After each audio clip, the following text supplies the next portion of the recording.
In today's video, I'm going to show you how to set up custom health checks for origins in Cloudflare. First, log into your Cloudflare dashboard and select the website you want to monitor. Next, navigate to Traffic and then Health Checks.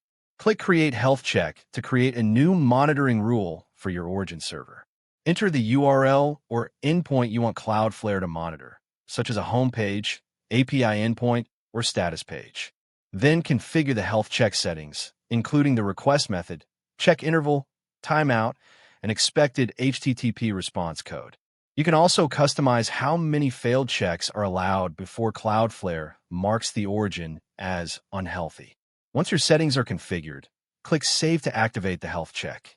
Cloudflare will now continuously monitor your origin and alert or reroute traffic if the health check fails, helping improve reliability and uptime.